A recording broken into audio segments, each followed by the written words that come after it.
When students learn about the artist Magritte, his surreal paintings help them see how ordinary things can be combined in extraordinary ways. This tutorial shows how to draw his painting titled The Son of Man, but any number of fun shapes could be drawn instead of that apple. Follow along with me and I'll show you how. Hi, my name's Kathy, and I've been teaching kids how to draw for over 20 years now. You know, my favorite thing to do is to show students that when you take things one step at a time, learning how to draw just might be easier than you think. The supplies I used for this project were pretty simple. Just a sheet of drawing paper, a pencil, black marker, and a few crayons. You may also find a link to a free step-by-step tutorial in the description below. I do recommend first starting with center pencil guidelines on your paper. They help you make a symmetrical drawing, and they're also on all of my tutorials. Let's begin by drawing the outer shape of that head. I'm going to make marks to plan how wide and how tall it's going to be, and then connect those marks with a curve to create a U shape, and then connect the top 2 points with a slightly curved line too.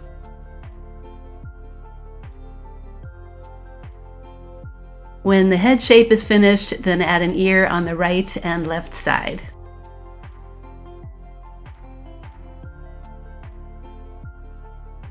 To draw the hat, let's start in the middle and draw the brim that's on the right side, and then a matching shape on the left side.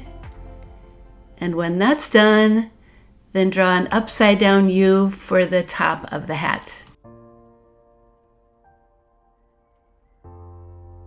Now we can move down to the collar of the jacket and start with a tall V shape that's centered on the body.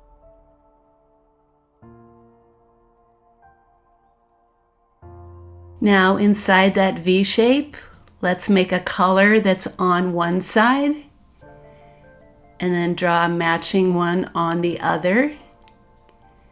And when those are done, then finish with a tie that's sitting right in the middle.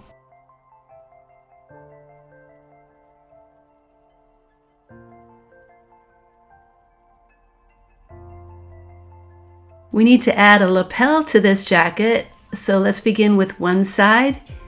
It does have two sections like this.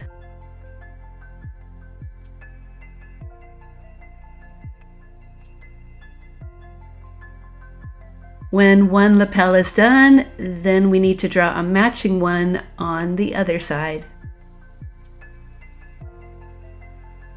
To finish the jacket, we need to add a right shoulder and a line that goes straight down to the bottom of the paper. And when that's done, move to the other side and draw the same thing.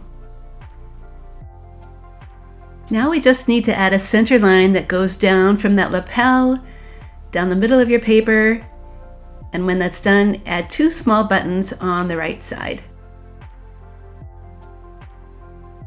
Okay, all that's left now is adding a long sleeve on the right side of the jacket. It goes almost to the bottom of the paper, and then a simple hand with just a thumb shape is showing below that sleeve.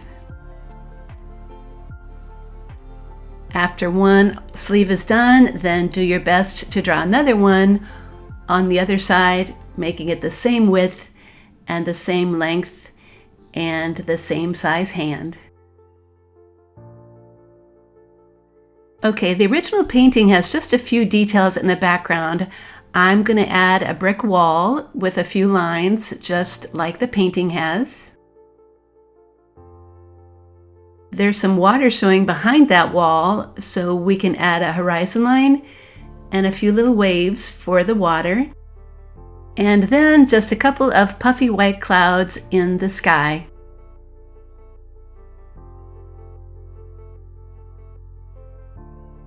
All right, you're welcome to draw something besides that apple on the man's face, but if you would like to do the apple, then I would start with a round circle like I'm doing here, and then there's a stem above it, and then 4 leaves that are kind of overlapping the brim.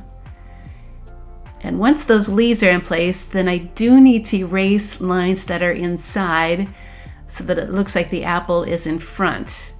So likewise, anything you draw, if lines are showing inside it, you need to erase those too.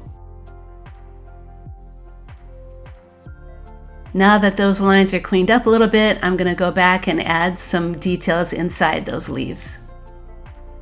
All right, our pencil drawing is done now, so it's time to get out that medium tipped marker and start tracing over all of those lines. When the tracing is done, it really helps to clean up any pencil lines that might still be showing. It'll make your drawing look a lot neater. Okay, I'm going to color my drawing the way the man looks in the original painting. So that means a black jacket and a black hat. His skin is a kind of peachy color.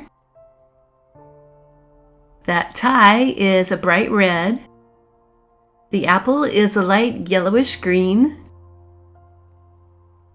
Those bricks in the background are a light gray. The water, a darker blue.